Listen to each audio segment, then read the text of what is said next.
What is up, music friends? Back here with another Friday message from the office. Hope your week went well.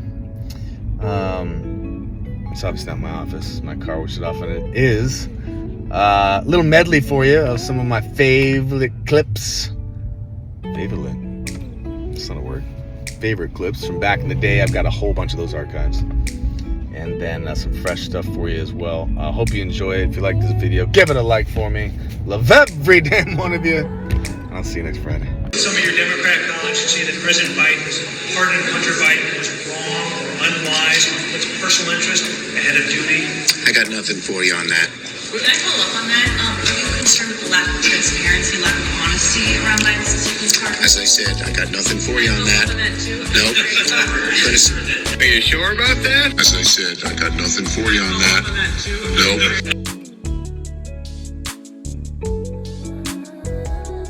Virus in your nasopharynx, and even though you really feel well, you could inadvertently pass it on to someone else. It is very unlikely that a vaccinated person, even if there's a breakthrough infection, would transmit it to someone else. If you're vaccinated, you really don't need to worry about getting it in a way that's serious or transmitting it.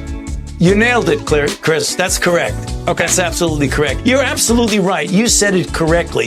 The risk is extremely low of getting infected, of getting sick, or of transmitting it to anybody else. You should care, because if you get infected and you're not vaccinated, there is a chance, maybe a likelihood, that you will be part of the dynamics of the continuation of the chain of transmission. Namely, you will inadvertently or innocently transmit it to someone else, who will then transmit it to someone else. And I don't think anyone would intentionally want to be part of the transmission chain. You want to be a dead end to the virus. So when the virus gets to you, you stop it. You don't allow it to use you as the stepping stone to the next person. Vaccinated people are clearly capable of transmitting the infection to an uninfected person.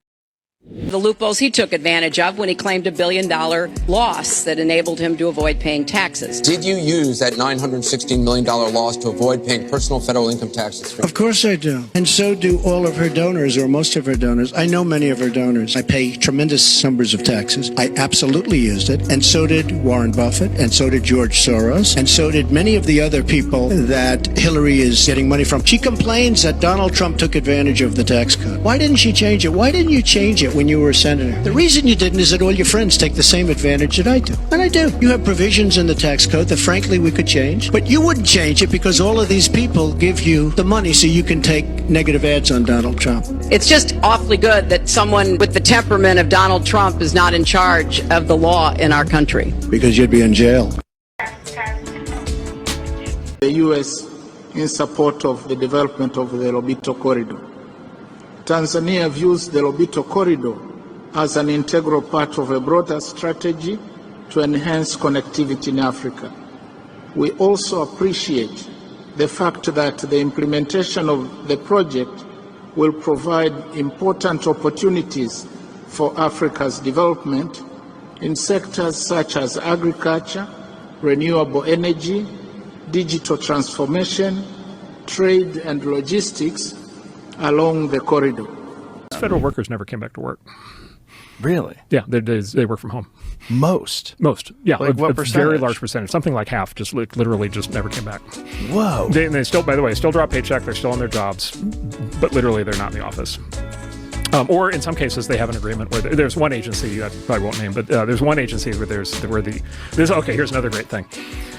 There are agencies of the federal government whose workforces are both civil servants, have full civil service protections, and unionized.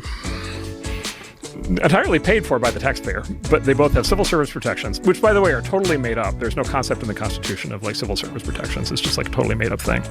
And they're unionized. And then there's a particular agency that I know of where the union negotiated the return to the office from COVID, and the agreement was you have to be in the office 1 day a month.